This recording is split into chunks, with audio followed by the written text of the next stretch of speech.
Welcome to the Mindful Being podcast. I'm Jayme Woj, and today I'm here with one of my favorite people on the planet, Poonam Basu.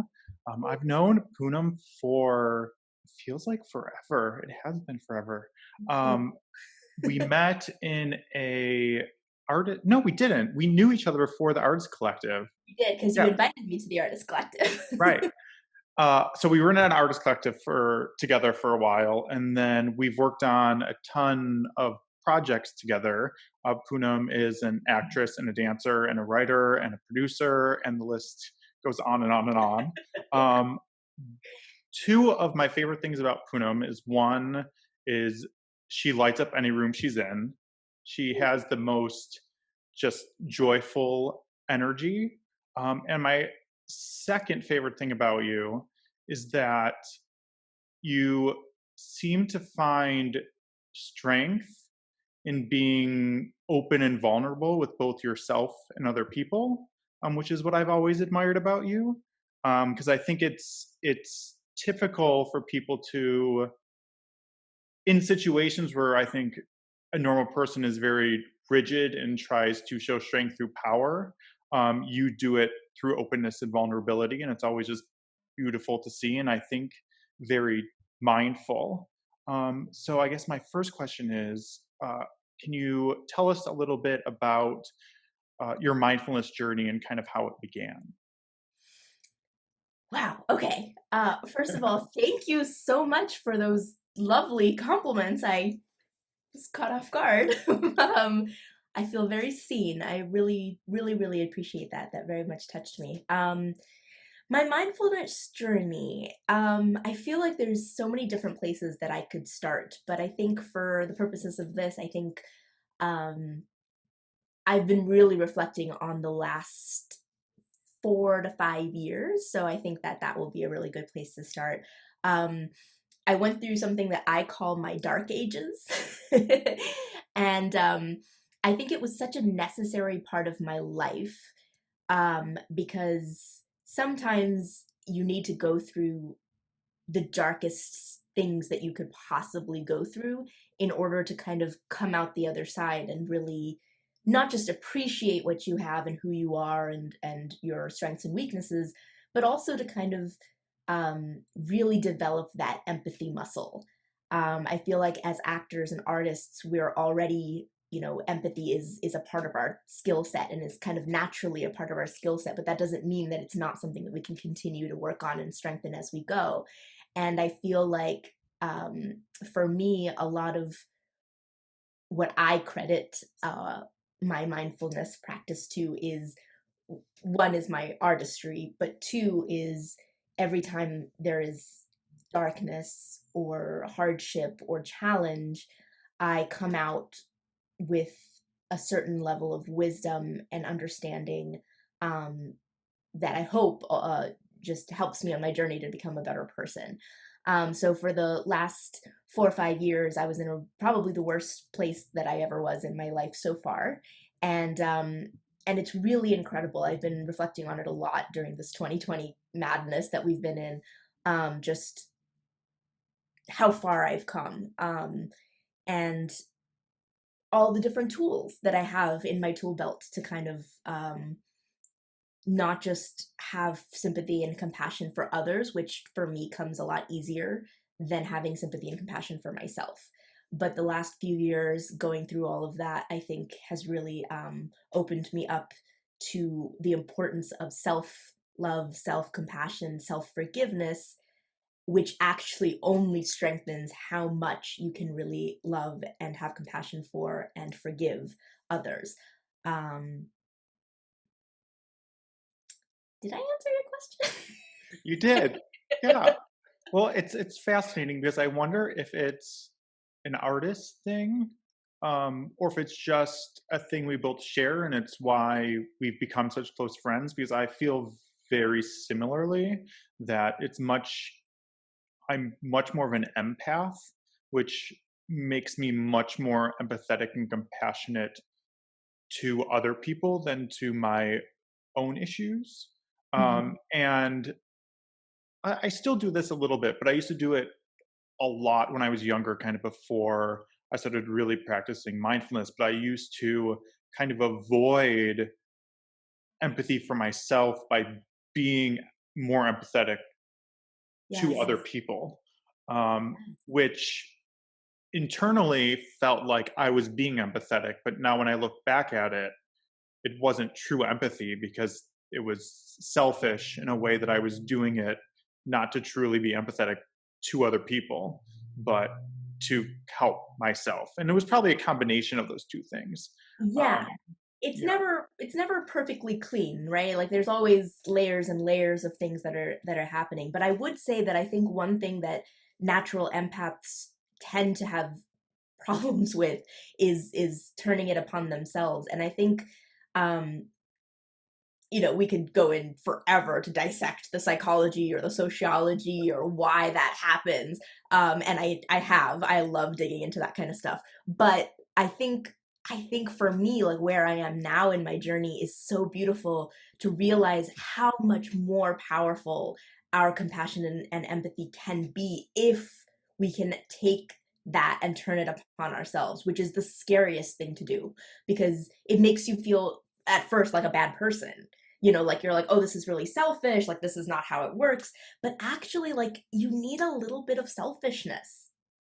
Like Hmm. you have to have a little bit of that self-directed kind of um just in general in the world. Like if you don't have that inkling or that inclination, not inkling, um you kind of can only go so far in terms of loving and helping others. And I feel like that's kind of it's a little bit of a mind fuck, or am I allowed to say that? I'm sorry. Yes, you are. it's it's a little bit, it kind of, it's like counterintuitive, but it's very true. Like, because boundaries are such an important part of helping others, and being mindful of others and their place in the world, and having boundaries for yourself. Like if you can't do it for yourself, then when others put up a boundary, you know, it's like learning to respect that. Um, Seems like it's easier, but it's actually like you achieve like a different level of respect Hmm. when you start putting up your own boundaries. I am notorious for not being able to put up boundaries. Um, but recently I've learned how to do it and I'm starting to kind of like put it up, and it's so refreshing. It's so refreshing. It's so nice to stand up for myself. I think I always thought that sacrifice is a part of loving others, and I mean it can be, but it doesn't have to be. And actually it's more powerful if it's not. Right. I don't know why I grew up glorifying this concept of sacrifice. I think society kind of puts that in our heads a little bit, and culture. um there's gender stuff that goes into sacrifice too, like, so there's a lot of different things in there. But yeah, I'm trying to really get rid of that from my narrative because I think when you're able to stand up for yourself and protect yourself, um, I used to think that that meant I didn't love the other person or I wasn't loving the other person, but it doesn't at all. And like learning the juxtaposition of like, hey, I can stand here and be like, you're not allowed to hurt me, but that doesn't mean I don't love you. I love you very much, but don't hurt me. That's love. And I think like there was like an immature version of myself that thought like, no, like if I really love someone, then I just let them punch me in the face constantly because that's what they need. And it's okay because they don't mean it because X, Y, and Z, and I can see their perspective. It's like, no, no, you can love them, you can appreciate their journey, you can appreciate where they are, but no one's allowed to punch you in the Right. face. Well, I think it's interesting because it's kind of that um, fight between how our brains function as humans very dualistically. We want to categorize everything and kind of separate things when the world doesn't work that way. Mhm. And I think through meditation, different mindfulness practices, you start to see more of the interconnectedness of everything. And then that's when those contradictions stop feeling like contradictions because they're not. Because Mhm. we're the ones who say, well, there's us and then there's this other person, and we're two separate things. where when you start thinking about it, it's like, yes, but if I want to be there for that person, I need to be as healthy as possible. I need to be as able. I need to have those resources. So if I want to be there for them, like you said, there is a part of it that needs to be a little selfish. And well, I have to be prepared and in a place where I can do that. Right. And I think it's interesting when those kind of walls come down because you see them. And I think you're right with it. It's it's a challenging thing because as artists, I think it's very important to express ourselves through art. But also, what we see a lot is in our culture that art kind of, as all the good, there's also bad, and that it does reinforce a lot of kind of negative stereotypes that then influence people growing up, which I think, I mean, you mentioned just our culture and everything, but I think it's a lot in art too, with just your example of kind of the sacrifice thing is that's a very common narrative in film and television and love stories because it's dramatic. So it's an interesting, it's a thing I always struggle with kind of as an artist is the the entertainment of it and wanting to go for the drama, but also kind of wanting to be socially and emotionally responsible. Oh Um, my gosh, you are speaking my language. Yeah, I struggle with this so much because I love romance and I love love stories and like I love rom-coms and I love like I love all of that. But there are so many times that I watch things and I'm like this entire movie wouldn't happen if there wasn't one ridiculous miscommunication. Like if this one character would have just said, you know what, I really love you, but I'm scared, the whole movie would not happen. Like 90 minutes of nothing. And so I would always have this kind of like fight in my head, like the part of me that wanted to be like, oh, how beautiful. And then the part of me that's like, this is totally unrealistic. If we would just talk about our feelings, everything would be fine. um, but it's interesting when I sit down to write that kind of stuff, I get caught up in that a lot, which I think is like what you were kind of getting at, where it's like, I don't want to perpetuate this narrative of like toxic relationships or like, you know, like there's like a weird narrative in our society where we're like, oh yeah, it's great if your partner is jealous because it means they love you. And I'm like, no. I mean, jealousy is a very normal emotion and you should, you know, embrace all emotions as an indication of where you're at and like that's totally fine. But like we shouldn't put jealousy and possessiveness on a pedestal as like a some type of hierarchy for how much someone loves you. Like that's messed up. Um, but but that's I think true. that That's true with every emotion, and I think is a problem with our culture is we tend to tell people through just society and our media and art that they're supposed to feel certain ways in certain situations, and it's just not the reality of how humans work. Everyone kind of processes things differently and experiences things differently, but it kind of creates this negativity that if you're not feeling the way you feel or society feels you should, that something is wrong. And right. something could be wrong, but something might not be wrong. So, Yeah, it's really interesting. We put a lot of pressure on ourselves based on how we are expected to feel instead of just honoring how we're feeling in the moment. And I right. think that's one thing that I know like as actors, like we work on that. Like I work on that every week with my studio just to like keep in shape and stuff like that. We do like a Meisner-esque exercise moment to moment where we repeat the, you know, the Meisner Right. repetition exercise, but it's like a variation of it. But I love doing that actually on my own, like in real life, sometimes even with my partners, because I feel like it's such a great way to become very present. And that's something culturally that we're just not taught to do because I feel like there's so much messaging about how we're supposed to feel that we don't, there's not enough messaging about like, stop everything and just check in with how you actually feel. Right. Like, I'm supposed to be sad right now. Someone just died. Well, check in for a second. Are you sad? because it's okay if you're not. It doesn't matter. But Hmm. where are you? Don't fake it. And I don't know, there's just really weird fake it till you make it thing happening all the time. And I don't know, it's very bizarre to be, I feel like it's very bizarre to be an actor or an artist sometimes because like we feel deeper because it's part of our practice to feel. Right. Um, but as a result, I think we also are able to like um, sense things in other people. But this is where it gets tricky, kind of connecting to like what we were talking about previously, where you know we there's like because we're so sensitive and empathetic, we tend to pick up on things energetically before others.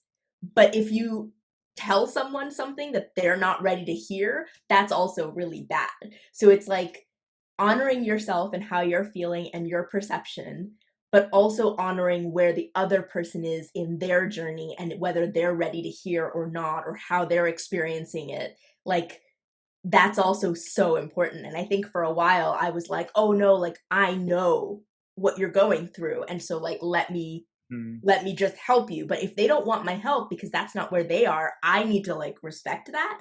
And I think for a long time that was so hard for me because I was like, I just want to help. I just want to help. I just want to help. And it was like, no. um, but speaking of the mindfulness thing, the other thing that this is reminding me of is when I was a kid, I was told that everything you see is a reflection of yourself. So, probably sometime in my adolescence, I started kind of, that was one of the sayings I lived my life by. And I feel like as I get older, that just becomes more and more true. And every time I kind of find myself in that pattern with like a friend or a lover or somebody who's really suffering, and I'm like, oh my God, I'm gonna like dive in there. I'm gonna like pull you out. I'm like, are you trying to save them or are they reflecting your pain back at you? And what you really need to do is go inside and find little Poonam and rescue little Poonam because she's suffering the way you see them suffering. And that's been such a crazy journey the last few years. Yeah, it reminds me of one of my favorite quotes, which is basically the same quote. It's that you don't see the world the way it is, you see the world the way you are. Mm. And that's always been, it's just very true. And I think we're seeing it kind of more and more in kind of the age of social media and kind of disinformation and kind of as as we get more kind of polarized, Mhm. we see it on a very macro level of literally people living in very different realities, based on really what they want to believe and what they want to see versus actually trying to see which is hard to Yeah. do. um, One, and I don't remember where I was going with this, but that's just what it reminded me of. Well, the different realities thing is such a fascinating concept. 'Cause that's another thing, especially dealing with politics and stuff like that. You know, sometimes like I read about things and I'm just like, how could someone how could someone even think this? Like it doesn't even make sense. But it is actually truly what they believe. Like it is Mhm. their reality. So like truth, like certain things like 2 plus 2 is always 4, and I'm a very mathematical person, so like for me sometimes I'm like Mhm. but but just because 2 plus 2 is always 4, that doesn't mean that truth is a finite tangible thing. Truth is relative. That's why two people could have the exact same thing happen to them and it could break one person and elevate the other person, and we see that constantly. And I just find that so fascinating. And I think the struggle and the suffering that we create for ourselves is when we try to control that. And I think the truth is we need to somehow let go of the control and allow everyone to have the experience that they are creating for themselves. And if it is unpleasant to us, then we just need to separate ourselves from it lovingly. Like I think that's the thing that's been really hard, in particular speaking in the political spectrum, because it feels like, how do you separate yourself? Like this is our country, and you know, it feels like it's so intertwined. But I think there's a way, and I think Um, I don't know how, and I don't have the answer, but Mhm. I do feel in my heart and in my intuition that it's a good thing somehow that we all have these separate realities that are living kind of concurrently playing out. And I think that ultimately this is actually leading to something really, really beautiful. And we just need to trust the process instead of trying to control the process and change people's minds and like, yeah. Yeah. No, I agree with all of that. I think we see it in a very in politically, at least right now, we see it in a very macro lens, and it's very apparent and very kind of predominant how divided and how different people's lives are, particularly in our country. And I think what what you're pointing at, and what people often forget, is that macro symptoms are symptoms of what's happening at the micro level. And we Mhm. don't really talk about it. So whenever I think about political problems, I say, okay, well, our politicians aren't talking and don't get along, but normal people can't even sit around a dinner table and not yell at each other. So these politicians grew up in that. So of course they're going to be like that. That's what we're teaching all of our society to be. So it's one of the things why I've kind of backed away a little bit from politics and gone more into mindfulness activism and trying to push mindfulness in different educational spaces, is because I Mhm. think it teaches people to self-reflect on how they themselves on a micro level are feeding into uh, issues at the macro level. Right. um, and I think it's a lot of, I think the problems with our communication is very much that we in our culture we teach people to the exact opposite of what I was praising you for at the beginning, that strength is having your Mhm. walls up, being as rigid as possible, and if you ever feel threatened, to tense up and fight back. But the problem with that is that doesn't allow for growth, it doesn't allow for understanding, it doesn't allow for connection, it doesn't allow for empathy. So really, nothing can change until we find a way to communicate in a way where people can let their defenses down. Because I find whenever it doesn't matter. I mean, people have such different realities and things so differently, but I've never met somebody who I've had a conversation with where both of our walls are down and we're just having a conversation with each other where we can't find some common ground or some under, even if I don't agree with them, a way to understand where they're coming from. I Yeah. just don't think most people, and I mean, it doesn't always happen. I'm nowhere near perfect. It's a struggle. No, Um, I understand. but I just think it's something we don't really teach and communicate regularly. I So, think there used to be a time, like, I mean, even in our lifetimes, where I remember like people gave each other the benefit of the doubt. And somewhere along the line, I feel like we lost that benefit of the doubt. Like mm, now it's like we have these labels. I had a really uncomfortable conversation with somebody during the election time.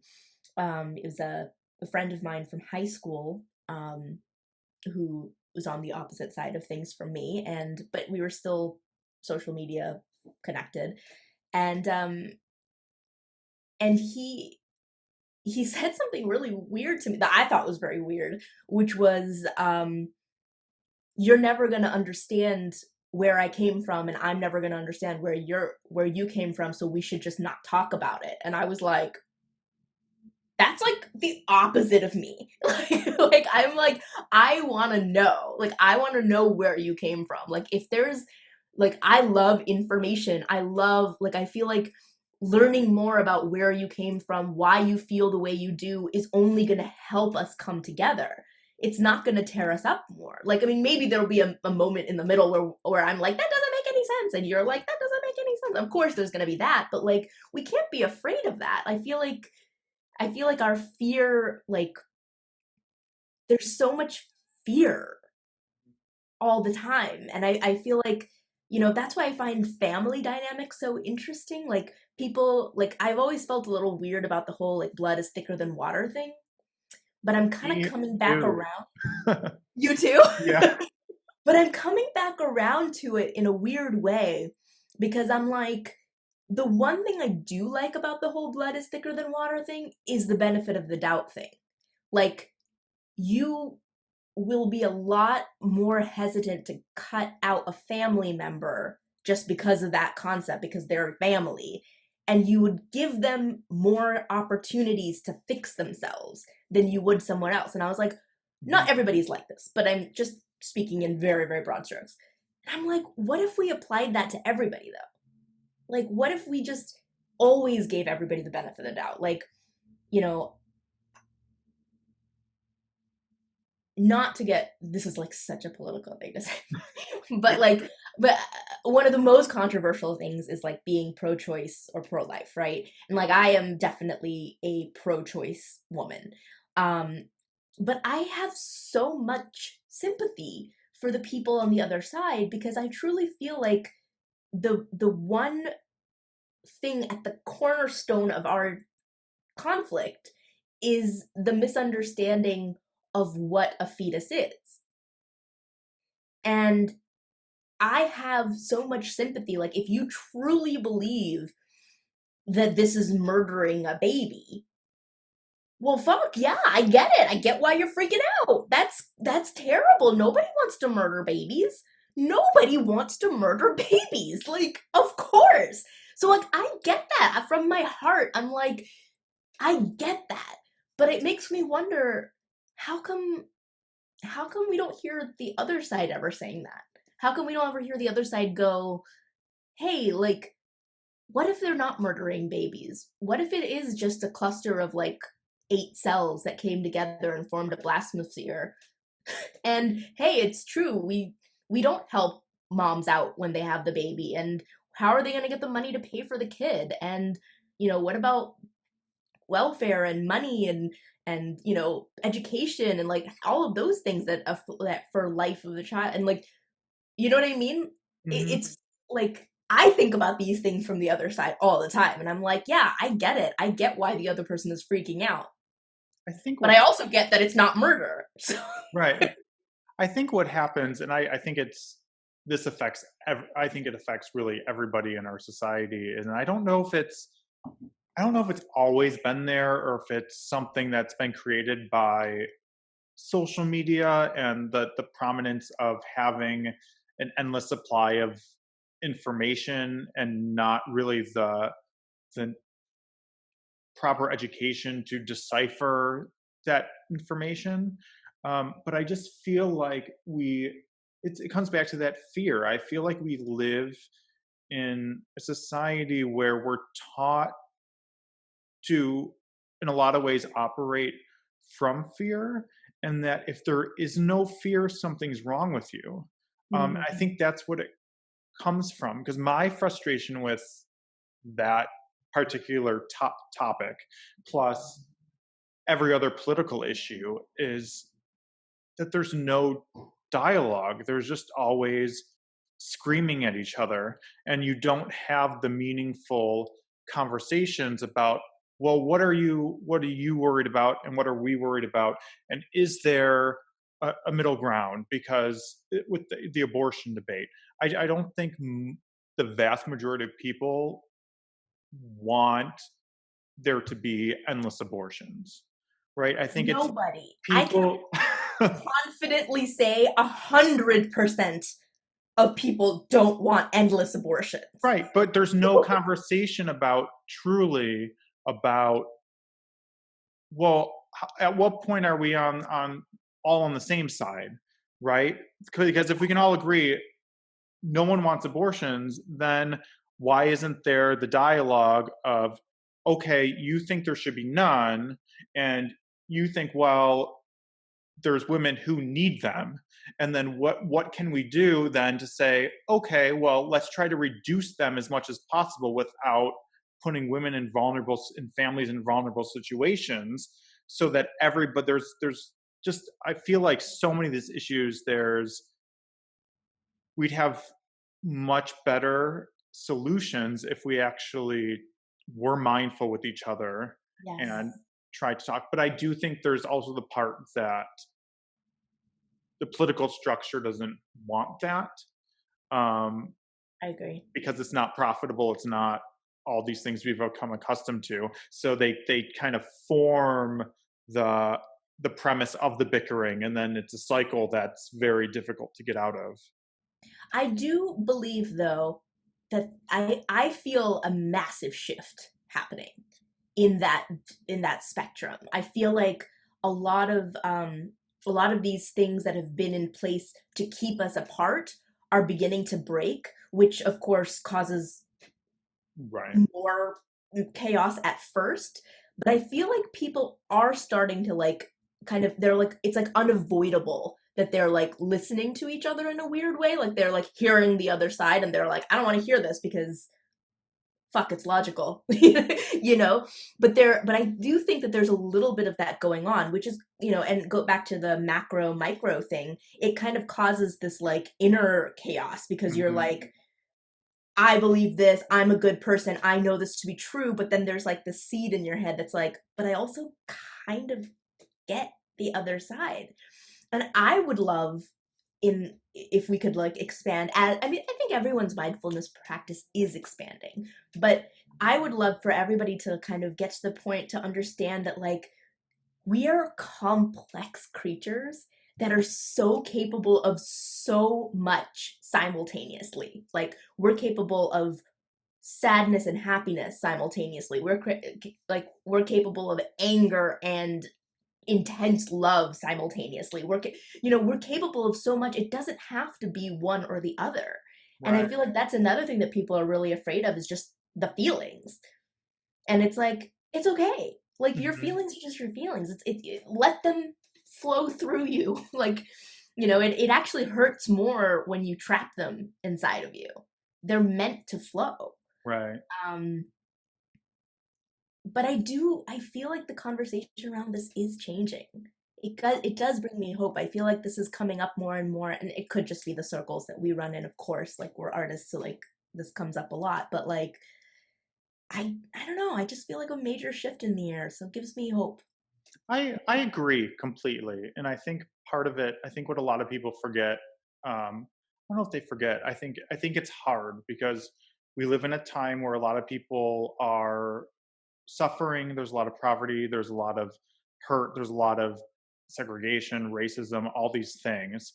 But I think when you look at the broader picture of it, we also live in a time where things are changing so rapidly. With, I mean, Mm. if you look at humanity as a whole, in the past 50 years, technologically, we've advanced so much. We've integrated so much. We have access to the entire world in a way we never did before. And I think a lot of what we're seeing, both the positive and the negative things, are kind of the growing pains of us figuring out how we do this for the first time. Because before this, we were very segregated on continents and countries. It's just, we didn't have, we had very limited information. Everyone had pretty much the same information. So there wasn't as much variance in viewpoints in those things.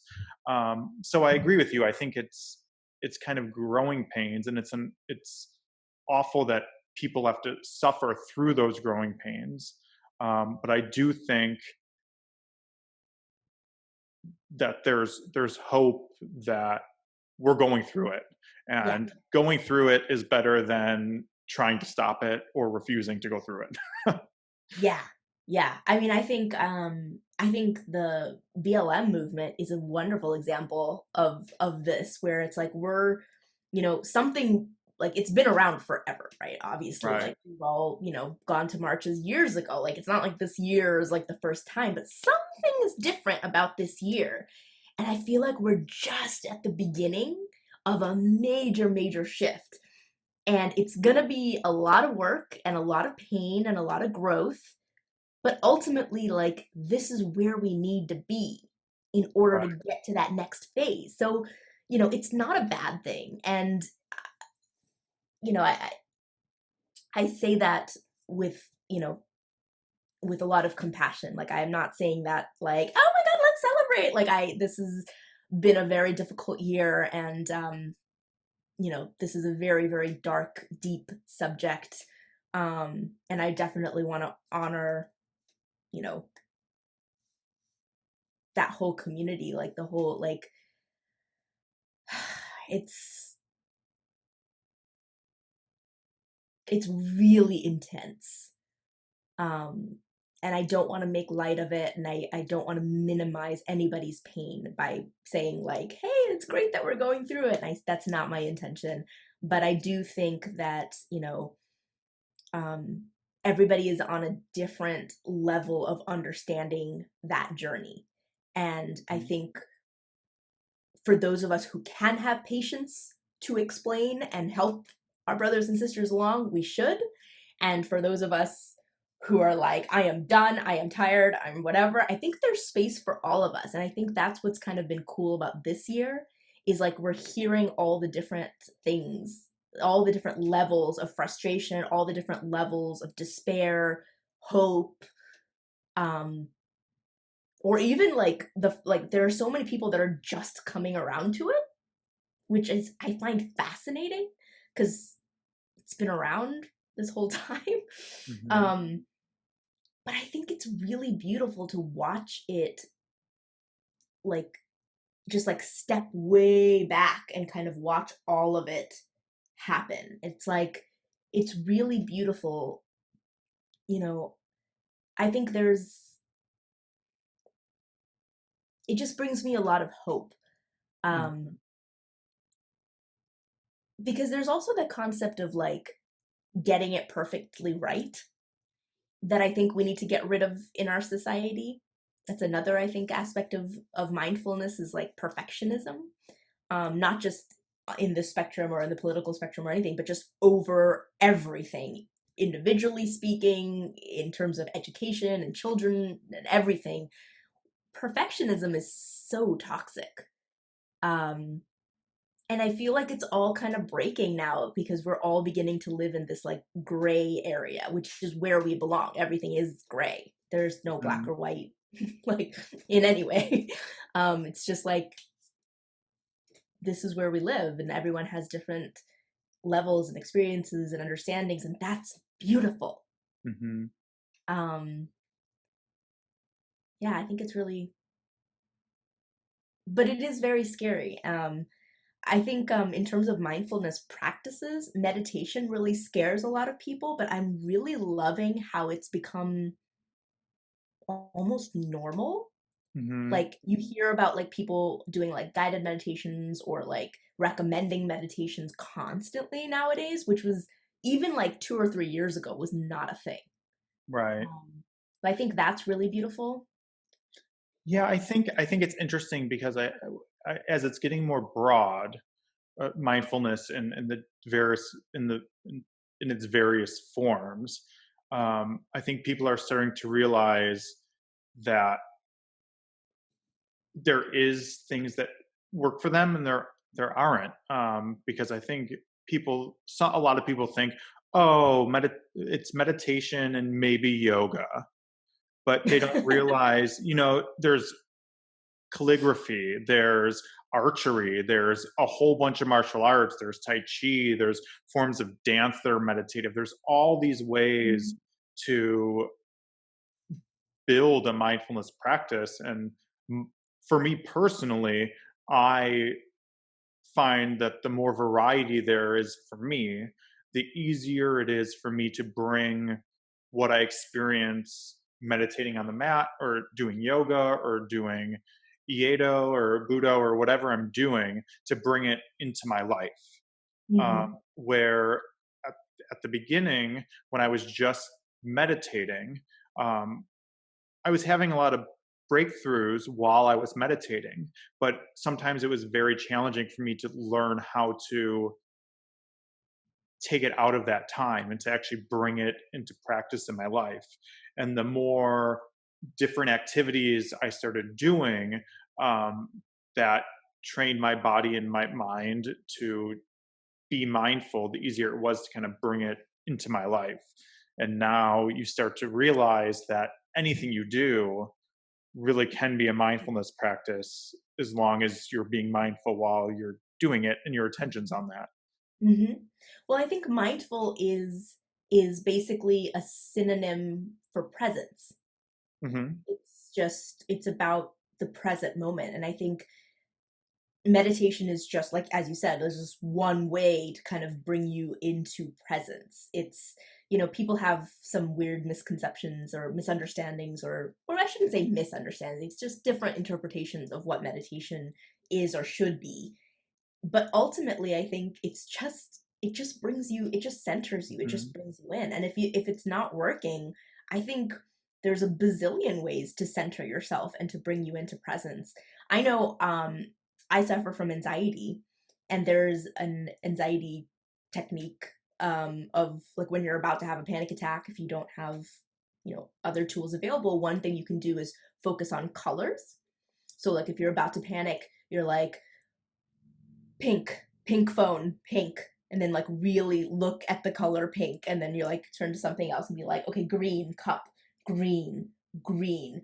And like I didn't know what it was back then when I learned the technique. It does work for panic attacks, but now after everything I've learned with my acting and everything like that, it's like, oh, it's presence. It's mindfulness. It's just like bringing you into the moment and being like, I'm looking at this phone and it is pink. I'm looking at this and it is green. I'm looking at Jayme. Like, you know what I mean? It's like being present. And it's actually what we do as actors too. Like that's um I'm sure you get really annoyed by this too. I get so annoyed when people think like, "Oh, like you're an actor, you must be such a good liar." I'm actually a terrible liar. Um because acting is not lying. It's telling the truth. It's the opposite of lying. Hmm. Um because it's all about being super present in that moment, and like you're speaking a very like specific thing with the words, but the moment is very real. Yeah. Like, and the moment is different every time. That's why like when you do a play, even though you're doing the same thing every night, you're in the moment every night, so it's different. It's not the same. And like it's the same thing when you're on film. It's like, you know, every take is its own like present moment. So like I feel like when I act, like that is my favorite meditation. Yeah, I think it's actually very fascinating when you think about acting because just a little background for people who aren't actors. There's been, I think we've gone through cycles of various kind of schools of acting. You had kind of the original Stanislavski method for theater that was very much geared towards we have 6 months to put on this production and we do really deep work. And then as people didn't have 6 months to do things, it kind of moved into this method acting. And then it kind of branched off, and we had kind of Meisner and Stella Stella Adler, and Adler. then all these kind of various forms. And I think then what's happening now is what I'm seeing is the integration of mindfulness practices as an acting technique, Hmm. because so many of the acting classes now are literally meditation classes where they teach you how to just regularly meditate as a character, meditate on an idea, meditate in these places that kind of make you present. Because, like you said, that's really the most important skill for an actor is to be present, because you just can't do the work if you're not. If you're Right. not, you can't. So many times I read interviews about like people who meet celebrities or whatever, and they're like, it was incredible, like he's this big celebrity but he made me feel like I was the only person in the room. And it always makes me smile because I'm like, that's what we do. Like Right. when we're super present, that's exactly what it is the sensation of being super present with someone else, is that you feel like you're the only other person in the room, which, and this is my favorite topic, love is also love. Like that's also like when you're in love with someone, like that's the sensation, is like I'm the only other person in the room or whatever. And again, I feel like you could also say that love is presence. Right. Yeah. Um, yeah, I think it's really fascinating how the intersectionality of all of these things. But Well, it totally goes back to what we were talking about at the very beginning, about just being present, because as actors, because I think a skill I've developed that I've gotten from acting is to go back. We were talking about how people interact, and a lot of times they think they're being empathetic, but there's really a selfish motivation behind it. And I think that's a lot in the I want to be a fixer, and if I'm in a situation with someone who's struggling, I'm trying to fix it. But really, the focus is on me doing something versus actually being of service and being present with that person. And I find that literally when I do acting exercises with people who are in grief or need help, that it's when they feel the most heard, when I just sit there and just watch and give them my attention, but don't necessarily say anything because maybe they don't need anything. If they want to talk, then I talk to them. I don't think like, oh, I'm uncomfortable, blah, blah, blah, all these internal things that don't work when you're an actor. It just doesn't work. So it really does teach you how to communicate. mhm. I so I lost my father this year, and one it was one of the most beautiful lessons in presence of my entire life, and I am so grateful. I was able to go home and see him and be there in time, and I was driving and I was thinking to myself like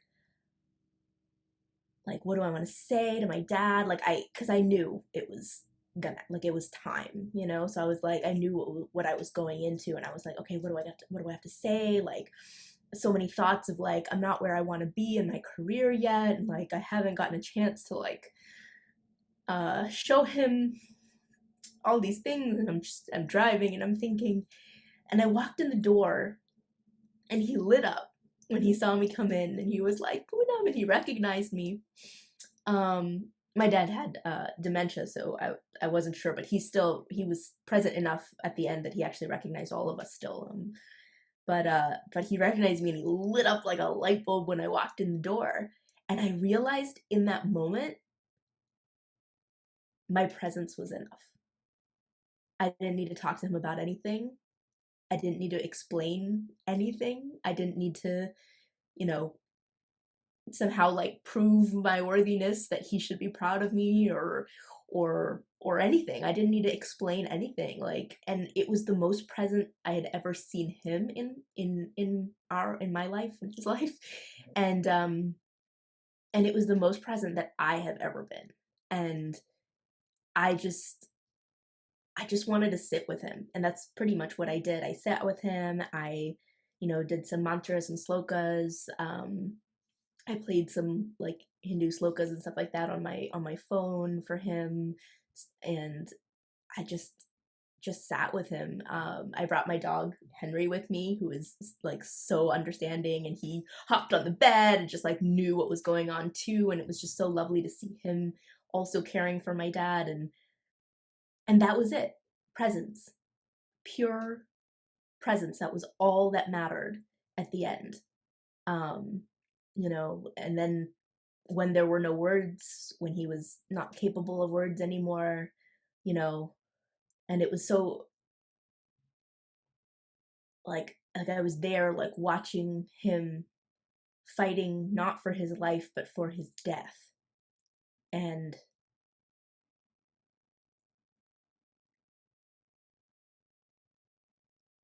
the only thing that mattered was my presence.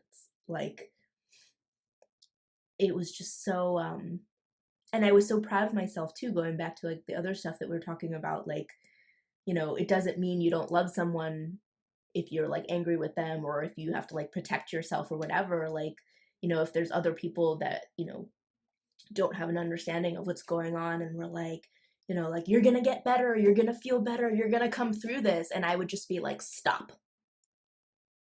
Not in a mean way, but just in a very firm, like, that's not helping.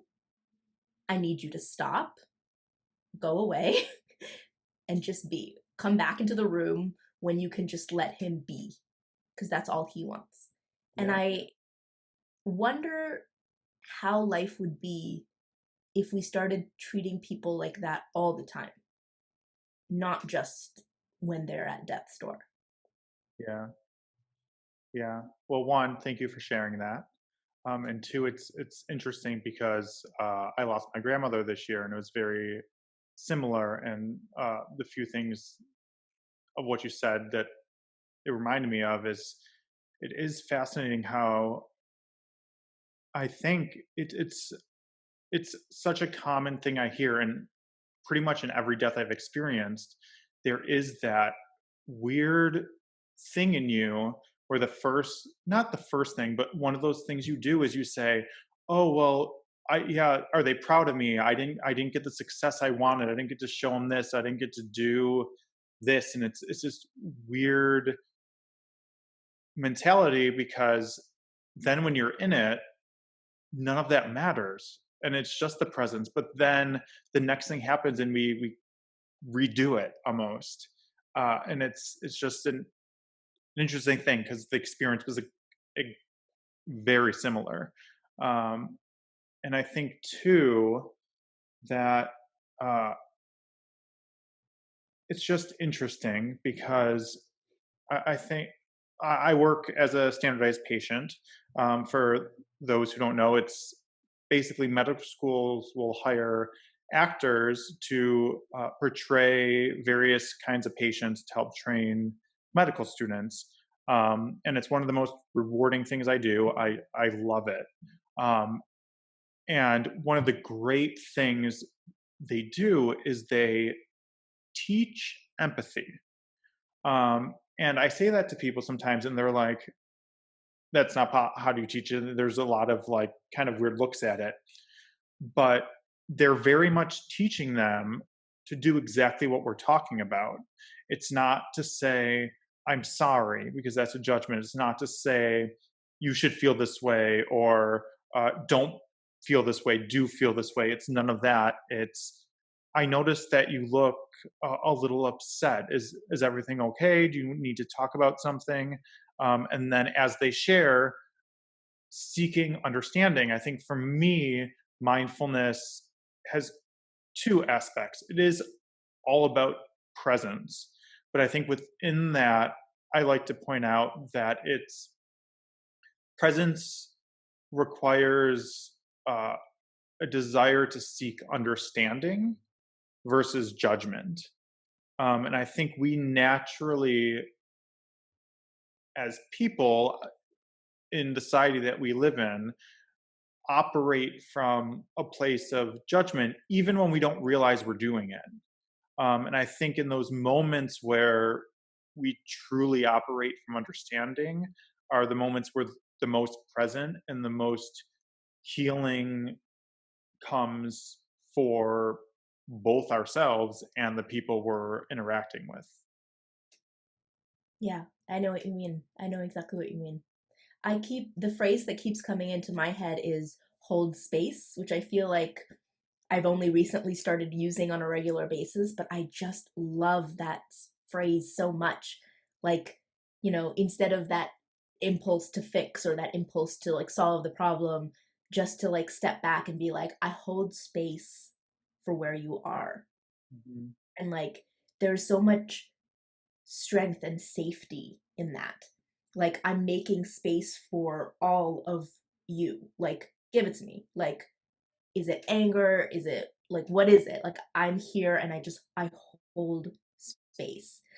And I feel like I would love to see more of that in general from me and, just from the world at large, because I feel like, yeah, it's that aspect of listening, that listening aspect of empathy, I mean, um, that really I think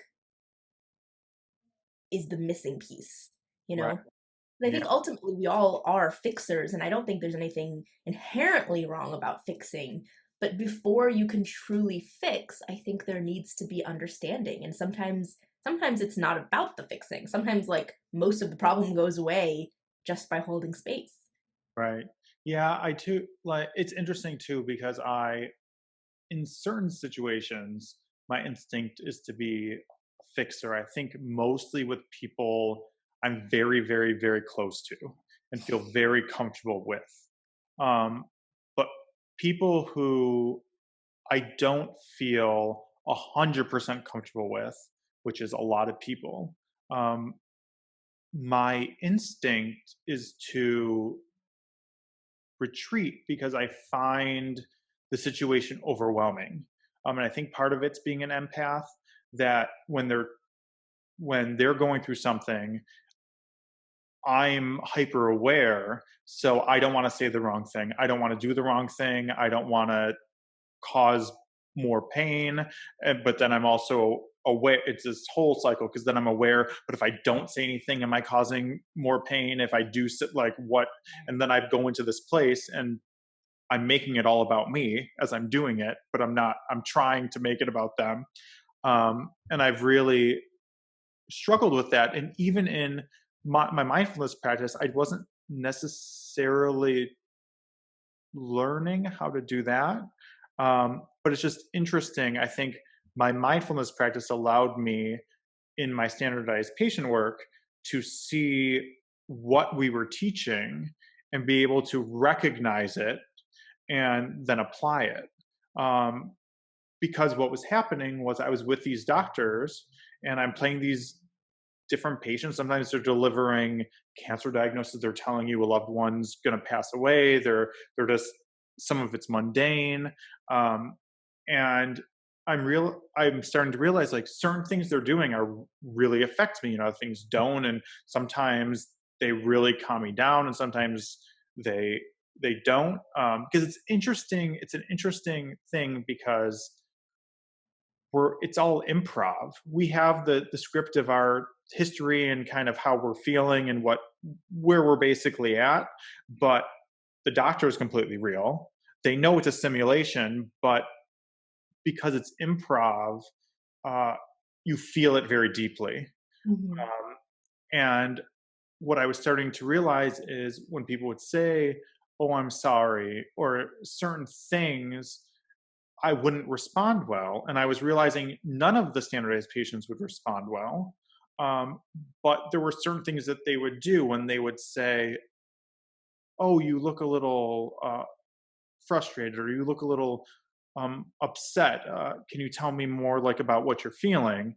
I instantly open up when they validate how you're feeling, as opposed to saying, "Oh, think about it this way," or "I'm going to fix this." If they say, "Oh, like I would feel upset too," or like it's totally normal to feel the way you're feeling, or just Mhm. it's okay that you're feeling that way, is the big one that always kind of gets me and works.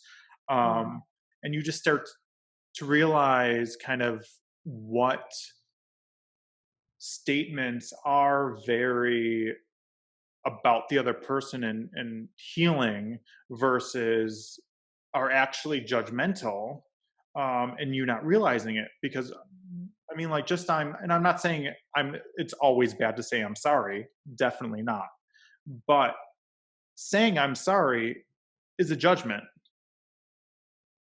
Mhm. because you're saying that what is happening needs an apology, which is you're putting it on there. And sometimes completely okay and you should apologize and say I'm sorry, but it doesn't, it's not in of itself an empathetic statement, if that makes sense. I think I do hear what you're saying. I think it really depends on how the "I'm sorry" is delivered. I Um, because I think sometimes in dealing with grief, for example, like that's another area where people I think are always wanting to fix. Hmm. And it's very frustrating because you're like, I don't need you to fix anything. And sometimes I'm sorry is the nicest thing you could say, because you're just like, just say I'm sorry and move on with your life. Like, I don't need you to like sit here and rattle off like how everything's going to be fine, because I'm not fine right now. Just say I'm sorry and go away. um but I love what you said though earlier about like the like, I'm sorry, I'm sorry you're going through this, or I'm sorry you're feeling this way, or like if you can add something specific to what you have observed in the moment, it makes it more genuine and authentic. And I think ultimately, like, people, whether you're an actor or just a human living in the world, everyone responds to authenticity. That's really like what people crave. So if it's an honest I'm sorry that's, specific to something in the moment, I think it works. But if it's a I'm sorry that's like a pleasantry, if that's the right Right. word, moment, then it's very frustrating, and like you just don't want to hear it. But it's very, yeah, it's very interesting. Like, being a writer too, I'm sure you can relate to this. Like, we love words, but sometimes, being an actor, you realize words are so useless, Yeah. because it's not really about the words at all. It's about the intention behind the word. So I have two minds with that as well. Is like, I love, as a poet and a writer and a songwriter and stuff like that, like, I love like playing with words and like the synthet like, what is that called? Synthesia? No. Like, when you like smell colors and like Uh, hear tastes. What is that called? I'm not going to have the word. Syntha something. I don't know. I know what you're talking about, though. Something like that. But like, I love that kind of stuff. I think it makes writing and words so delicious. But when you're talking about like connecting with the other person, it's never the word. It's, I don't know. Yeah. I mean, they used to say like, what is it? It's like 50% body language is really like communication in the first place. Like, Right. Yeah. there's body language, there's energy, there's intention. There's so many things more important than the actual word. Yeah. And I think we were talking about holding space, and that's something I've learned, um, is just probably the most important thing, because at least for me, in being of service to others, because I'm the if it's not clear from the things I've said before, I think being a writer, I'm like my words to be very intentional, and thought out, which is not always of service in those situations, because it forces me to kind of take a step back and go internalized. And I think it's kind of what you're saying with body language. People can see when you're doing that. Hmm. So they can see you withdrawing, and they don't know that you're trying to be helpful or what you're doing. Yeah. And kind of the more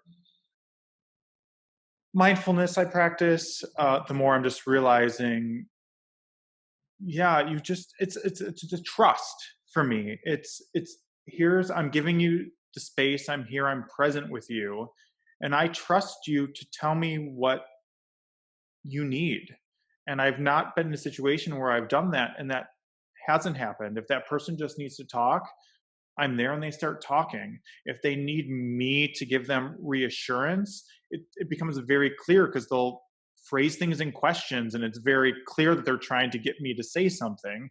And I part of think, it is you having the awareness to know that they want that, but being present does that. yeah. And I think you hit on something really important. The other side of empathy that I think a lot of people forget is you have to you have to trust people when they say they are where they are. Um, that can be really tricky because we are all viewing life through the prism of our own experience. And so we tend to kind of be like, no, I know where you are. I see where you are. I can feel where you are. But we're feeling all of that through the prism of our experience. And if I'm like, I can tell you're angry right now. and the other person is like, damn it, I'm not angry right now. I have to trust them. Even though I can see that they're angry, it's important to be like, that's part of compassion and empathy, is to be like, okay, I hear you. You're not angry. I'm holding space for whatever you are. What do you need? And then to actually listen to them and see what they say. Because they're going to be like, I don't know what I need right now. I'll be like, okay, I'm here. When you know what you need, just tell me. Right. And that usually like diffuses it for a moment, and then they can kind of figure out what they need. But like, if you like, I have this problem a lot because I think I tend to be a little bit arrogant about like, oh, I know what you're feeling, I can see what you're feeling, I can feel what you're feeling. And like, being an empath, like, you feel it. Feel Like, it. I like feel it. Like, I can like be walking down the street and then like suddenly feel like viscerally like my emotions change, and I'm like, that's not mine. Whose emotion was that? Who did I feel? You know? But it's, even though that happens, it's not my place to like go and fix that person. Right. Well, Um the problem with that too is, at least I've noticed for me, is that as an empath, you become hyper aware, and a lot of the times it's we feel it in it as almost like it's being amplified from the other person. Heightened, yeah. So we a lot of times will feel it before they've even recognized it. Yes. So it's not even that they're in denial or anything. It's that they actually Mhm. haven't processed what they're feeling, and we're throwing something at them that they haven't processed yet. It goes back to what I'm saying, especially if it's a negative emotion. The first thing that happens in a negative emotion is walls come up. So now someone's walls up, and you're flinging at them that they're feeling some negative emotion they haven't even processed yet. And of course, it's going to heighten the situation because that's what happens when you do that to somebody. Right. Right. And it's such a like, it just causes so much chaos in your mind. But I think in those moments I'm learning to just like recognize what I've done, and then if I can take care of myself and bring myself back to center, everything kind of starts to like work itself out around me. And trusting that process, because that anxiety of like, oh my God, I feel it, this is gonna happen, this is gonna happen, I need to protect myself, I need to blah, blah, blah. And it's like, no, what the only thing you need to do is come back home. Just come back home. And then everything just kind of falls into place, and like the other person opens up or whatever happens, like it works. But whenever I fight that feeling of like come back home, that's when that's when things are not so pretty. that is that is literally meditation. The whole Mm, point that when you meditate, the whole point of it is to focus on your breathing. And if your mind wanders, not to force it to do anything, to acknowledge it and come back to focusing on the breathing. And bringing it into your life is doing exactly what you're talking about. It's recognizing when it's not trying to force yourself to not feel things or not think things. It's recognizing what you're thinking and feeling, approaching it with understanding, and then coming back to your breath. That's exactly what it is. And it's the state of, it's why I use the word mindful so much, um, because it is kind of seeking understanding. It puts us, being mindful puts you into a place where you are present and you can be understanding for yourself, for other people, and the world. So it's a state where we can fix the micro and the macro issues that we face. And I think it's the only way we fix those things.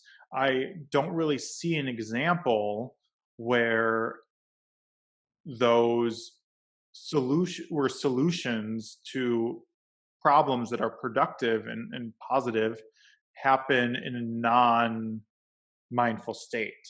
Um, and you have, not to go back into politics or anything, but it's not that everybody needs to be mindful all the time for things to happen. But even I think when you look at, let's take any protest in the history of anything where something turns into where there's violence, where there's rioting, where there's anything, that situation might be mindful, but what actually moves things forward are the people who are being mindfully organizing to implement legislation, to have the meaningful conversations. And yes, they might use that unmindful situation to, they might look at that mindfully and see how can we use that to create more mindfulness, to advance the cause that we care about. But it always comes down to understanding and mindfulness are the same thing. So if you're not, I've at least never experienced this. Mhm. If you're not being mindful, it's not, I've never had experience where I've been able to be understanding.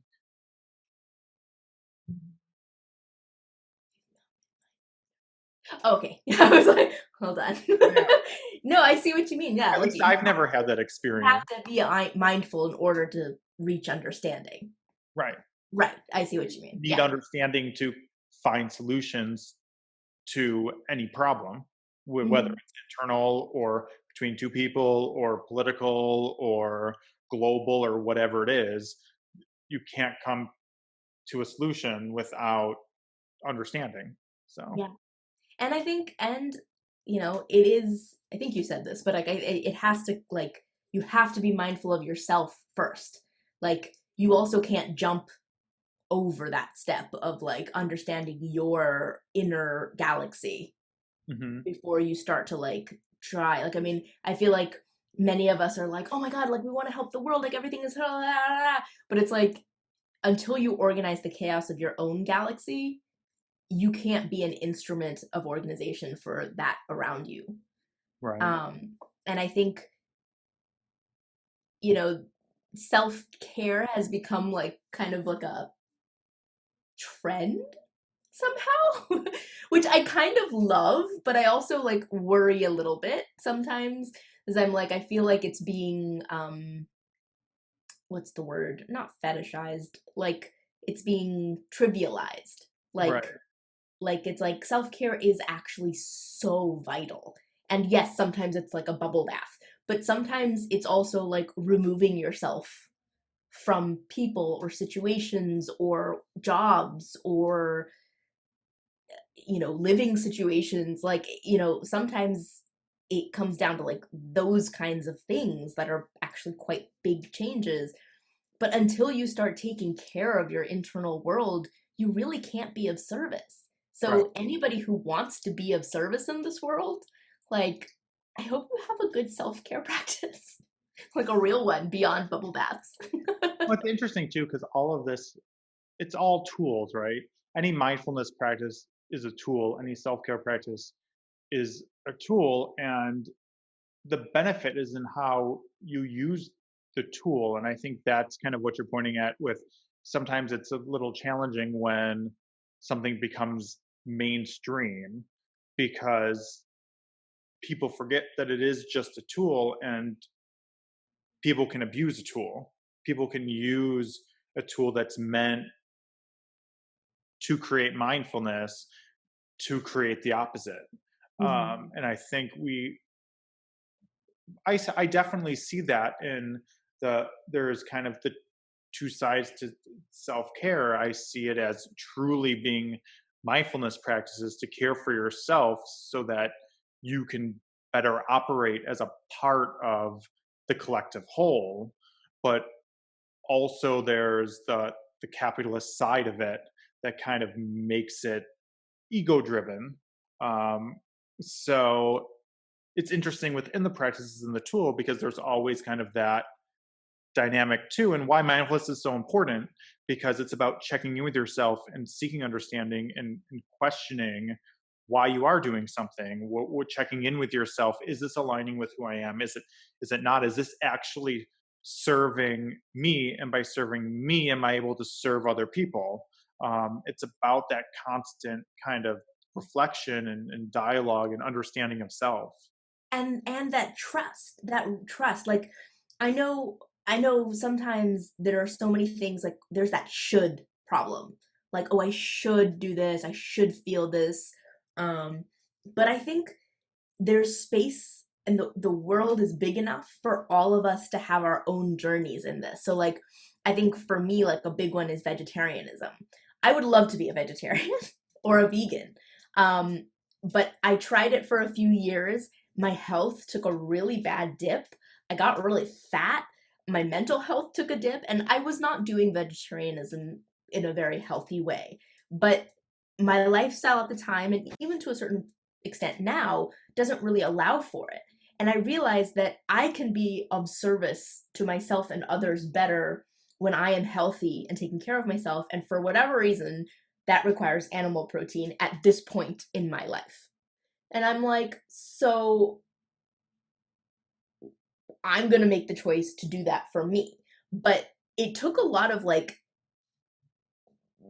finesse, because I was like, I don't want to eat animals. I don't want to do this. And I was like, you can keep fighting it because you don't want to, but you feel like shit, Poonam. And you're not helping yourself. You're not fixing anything. You don't even have the energy to fix your vegetarian diet so that it does help you nutritionally. Like, you're just in a funk right now. What's the easiest way out of the funk for you personally? Like, don't listen to anyone. Like, listen to your guidance. What is your way? For me, it was to go back to eating animal protein.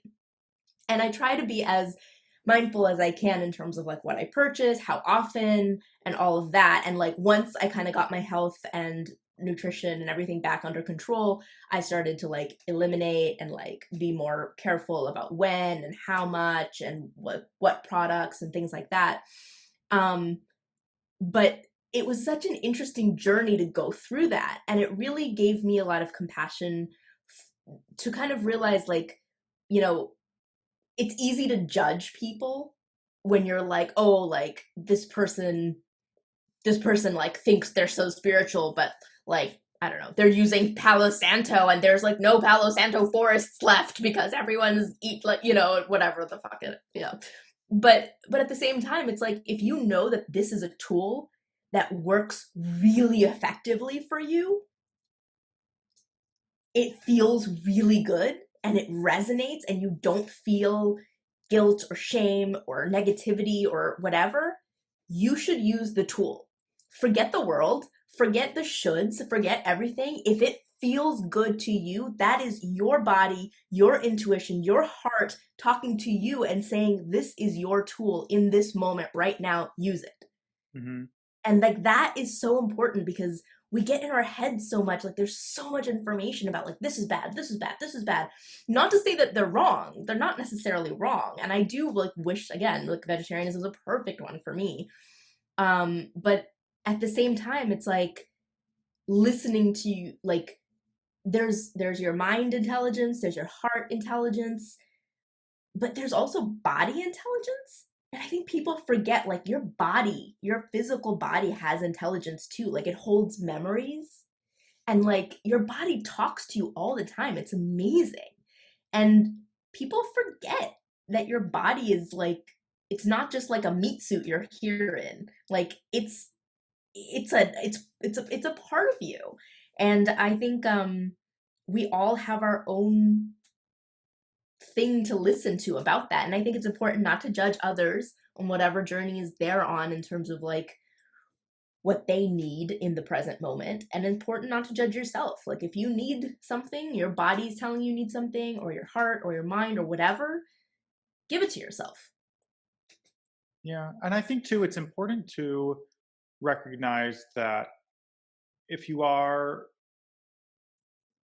trying to cultivate mindfulness in yourself and in a situation, that that definitely doesn't mean other people are. And part of mindfulness is recognizing when other people are being mindful and when they aren't.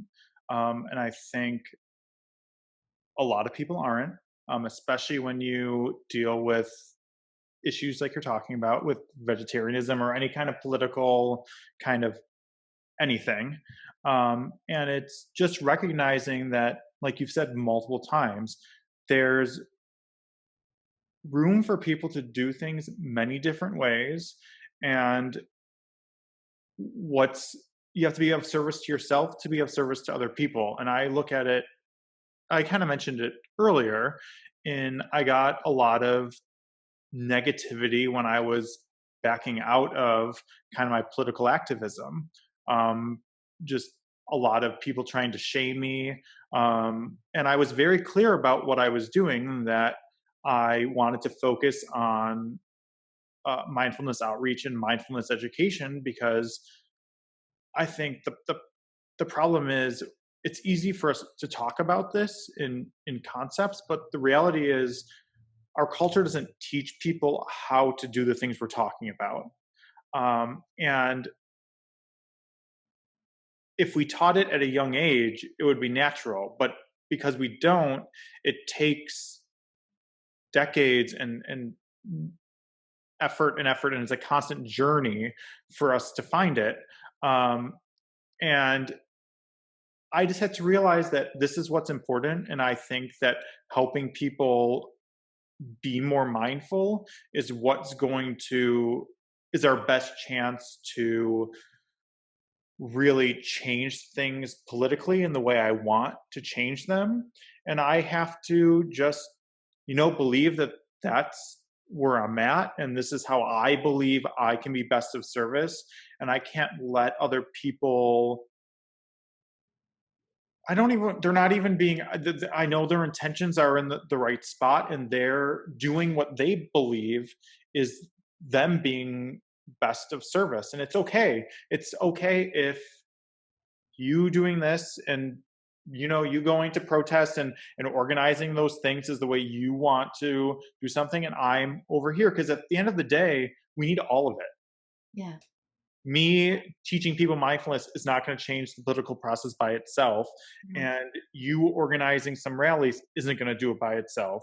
We Mhm. need all of us. We need people coming up with legislation. We need people, you know taking care of their families and making that the priority, because they don't have the resources to be engaged politically or whatever it is. It's just, yeah, a little Yeah. more, like we're saying, more understanding.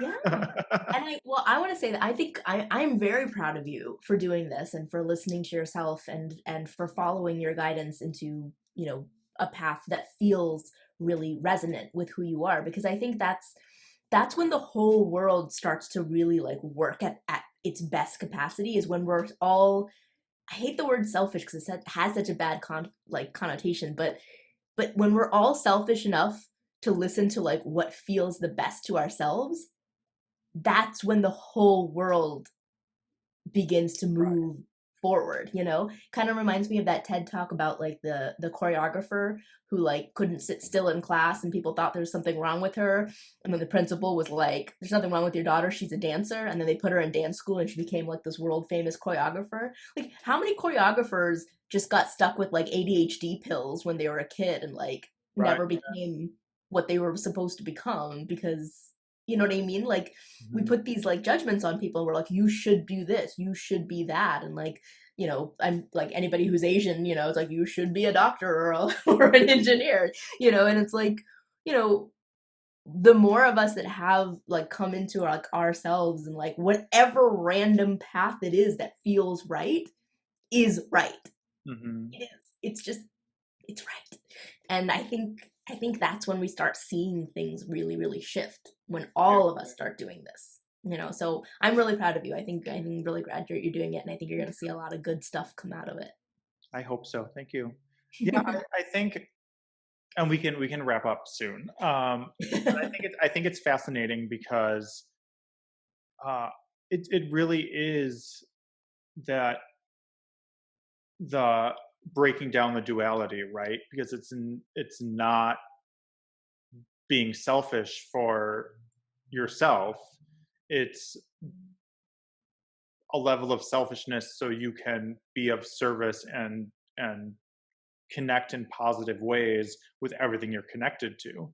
Because I also think we live in a time where there's a lot of disconnection, but there's also a lot of egotism to an extreme, and we kind of use that a lot of times as a defense. I see it a lot as a defense mechanism for a lot of people, where they disguise, and we kind of talked about it. They disguise kind of the self care, as an excuse for them to stay Mhm. focused on themselves, so that they don't have to engage mindfully with the rest of the world.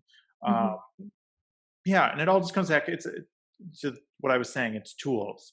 So Yeah. for it's about being mindful of how you're using things and aware of your intention and how your actions are affecting both your intention and how it affects you and affects everything around you, which is a lot.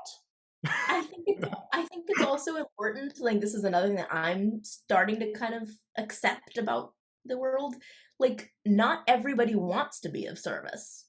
Right. Hmm. There are people out there that, maybe that's their journey for whatever reason, and I can't tell you their reason, but, like, from where I stand, maybe it looks very, like, egotistical or, like, self-centered and stuff like that, but for whatever reason, they need that. Or they want that or whatever, and it's really not none of my business to you know to judge them or fix them or help them or guide them or whatever. It's like, if that's who you are, that's who you are, and if I don't like it, I should just remove myself from your presence because Right. I don't like your presence. Like, I don't know, maybe your presence showed up in my experience, in my reality, to show me something about myself that I want to actually fix, and maybe that's why you're here, and now that you've done your part, please go away because you're unpleasant. Right. But like, but I think I'm starting to kind of come around to that because it was always my understanding that everybody wants to be of service. Everybody just wants to help. And I think that's mostly true. But I think there are some people that don't, that some people who are just like, I want everything to happen for me and I want everything to be mine and I want and it's like, at first, that my impulse would be like, oh, that's a why. But then I'm like, you know what? Why not? If that's what they want and that's what's happening and they're making it happen, and who am I to judge that dream? Yeah. Who Well, am I? I've really tried to more and more embody the mentality that it's not my job and it's not my place, and I have no right to tell other people how they should or should not live their life. It's just the reality. The Yes. best I can do, it's a good the word. It's what you were saying about words, that the actions speak louder than words, and I want to be a representation to the best of my ability of uh, living mindfully and show people through the way I live the benefits of doing that to the best I can at where I'm at in Yeah. the journey. And if that's not good enough, then that's all I can do. I can't do anymore. Yeah. And if people aren't receptive and don't want to walk down that path, it's their right, and that's what they're going to do. But it's not going to stop me from doing it. Yeah. And that's the reality. That So is like exactly where I am too. It's like I realized, like, I'm such a talker and we talked about how much I love words, so I'm always like, let's communicate. But I realized, like, actually the best way is to just lead by the clarity of your own example. And so I hope that, like, just me living my best life and doing my best in this world to be the best human being that I can be, the best actor that I can be, the best friend that I can be, will just help people be like, oh, wow, like, I want to live a life like that too. What can I do? And then, yeah, and maybe I can offer some of my fun ideas that I have. But until then, I'm gonna start keeping my ideas to myself because people are like, "Stop, Poonam! Stop with the idea machine." okay, so final question. Okay. So for anyone who's listening who is either hasn't started a mindfulness practice and is contemplating it, or is new to their practice or is very much struggling through their practice, what would your biggest advice to them be? Hmm. I would say